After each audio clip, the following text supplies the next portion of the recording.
प्यार, इश्क और आशिकी जिनके शुरू में है, जो आज हर एक युवा दिल की धड़कन है और जो आज हिंदुस्तान की सबसे प्यारी आवाज है।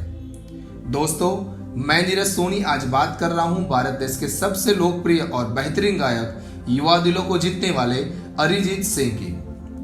25 अप्रैल 1987 में भारत के पश्चिम बंगाल के मुर्शिदाबाद में जन्मे अरिजीत सिंह बचपन से ही संगीत के माहौल में पैदा हुए थे। उनके पिता पंजाबी थे जो LIC में काम करते थे और माता बंगाली थी जो क्लासिकल संगीत सिखाती थी।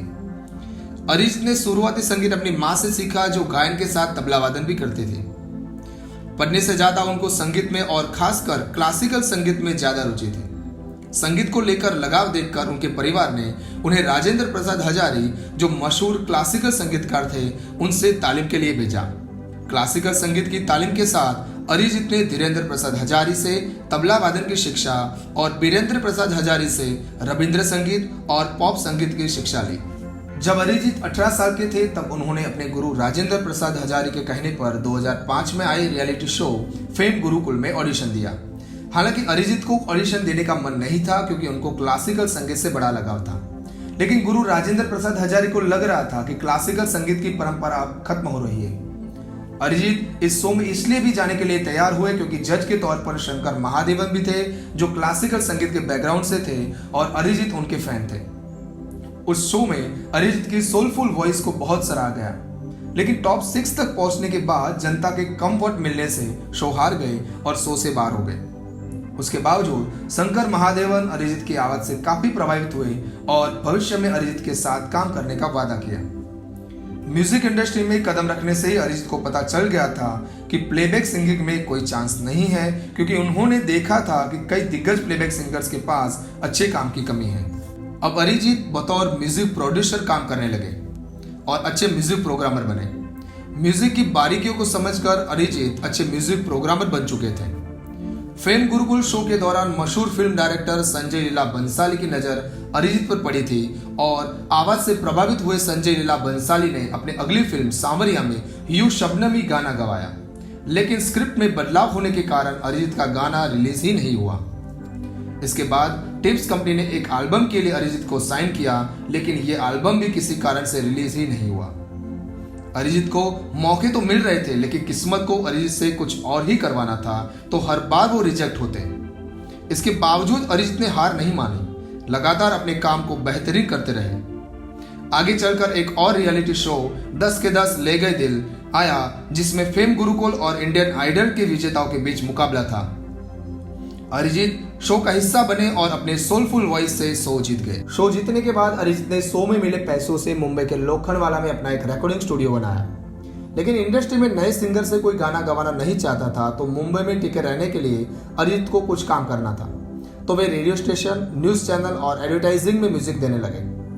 अरिजीत को पहला ब्रेक शंकर एहसान लॉय ने अपने music album high school musical album 2 में दिया, जिसमें अरिजीत से गाना गवाया ऑल फॉर वन आजा नच ले, और फेम गुरुकुल में शंकर महादेवन ने किया वादा पूरा किया। अब अरिजीत अच्छे म्यूजिक प्रोग्रामर थे, तो बड़े म्यूजिक डायरेक्टर्स प्रीतम चक्रवर्ती, मिथुन शर्मा जैसे कई म्यूजिशियन के साथ काम कर रहे थे। जब अरिजीत म्यूजिक डायरेक्टर प्रीतम चक्रवर्ती के साथ काम कर रहे थे तब 2010 में प्रीतम को 16 फिल्मों का म्यूजिक बनाना था।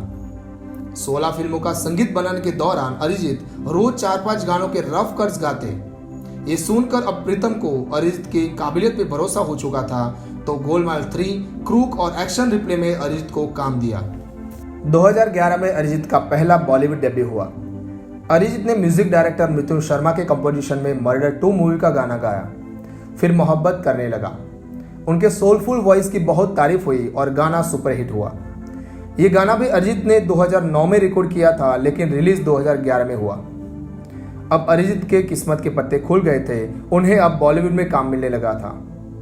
2012 में प्रीतम के कंपोजिशन में एजेंट विनोद फिल्म का गाना आया राब्ता।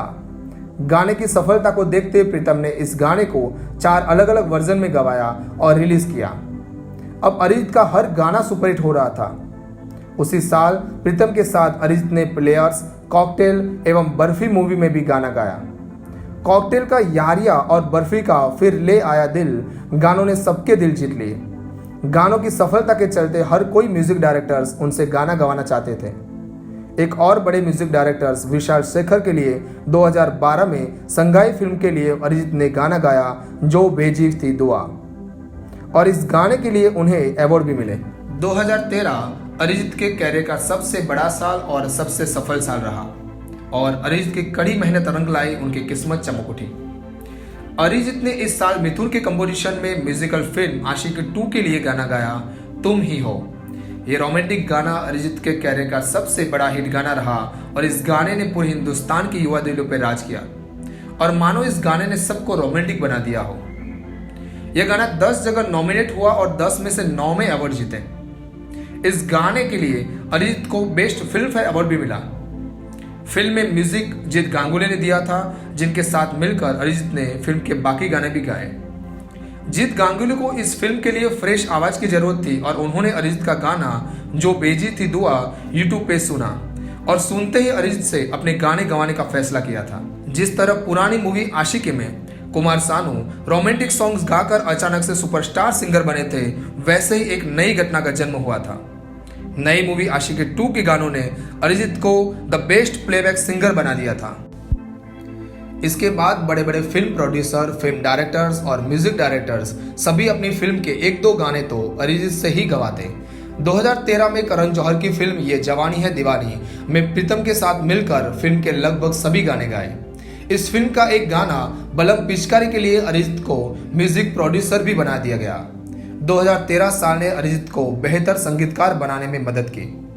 आगे चलते फटा पोस्टर, निकला हीरो, राजकुमार, चेन्नई एक्सप्रेस, बॉस, जैकपॉट, गोलियों की रासलीला, रामलीला, मिक्की वायरस जैसी कई फिल्मों में सुपरहिट गाने दिए।